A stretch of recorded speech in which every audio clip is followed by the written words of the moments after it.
Well, here we are. After 21 years, 22 games, and thousands of dollars later, we're witnessing the downfall of one of the most popular game series in history. Call of Duty has been on a decline in the last, 5 years now. Modern Warfare 3 is the most recent piece of shit they gave us. And here's a not so fun fact about the game. It wasn't even supposed to be released. That's right.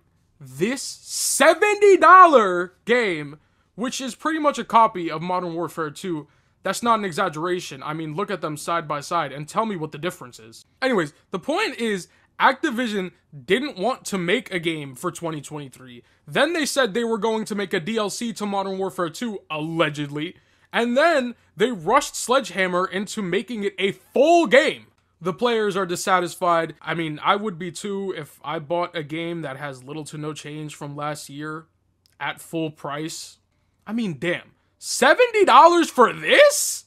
I could have gotten 10 Big Macs with that money. I could have renewed my Netflix subscription with that money. This isn't even the first time Activision has rushed one of their development teams into finishing these crappy games. The same thing happened to Treyarch in 2020 with Cold War. That was a very disappointing time in COD history. I mean, let's be honest, Treyarch delivers the best games of the franchise. Unfortunately, they didn't get that chance with Cold War. Just to put this into perspective for you guys, the development time for a typical release in the franchise is 3 years. 3 years in development. Well, it's said that Sledgehammer and Treyarch only had a year and a half for Modern Warfare 3 and Cold War. Both games, a year and a half. The only opposite with Cold War is they had to work during quarantine times, which means devs were most likely working from home to finish Cold War. I admit, after the first year, Cold War actually turned out to be kind of fun. However, in that first year, the graphics were awful, the content was non-existent, and the community was pissed.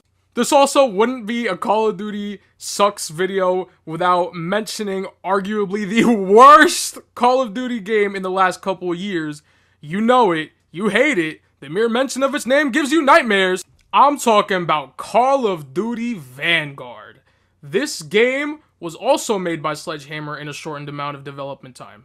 By far, the dumbest decision they have ever made was making this game. A World War II themed game that wanted to stick to a realism aspect, but then gave us this. Also, I need a fact check on this, but I'm like 90% sure I remember seeing Snoop Dogg come out in Vanguard, and I know Snoop Dogg is an operator, but I just don't know which game it came out in, and I'm like 90% sure it was Vanguard. Also, this is completely unrelated, but in my opinion, it also had the worst weapons in the game, and the whole mechanics of the game, like breaking through walls with your gun and your fist, was just so dumb. Alright, okay, I think that's enough talk about how bad the games are.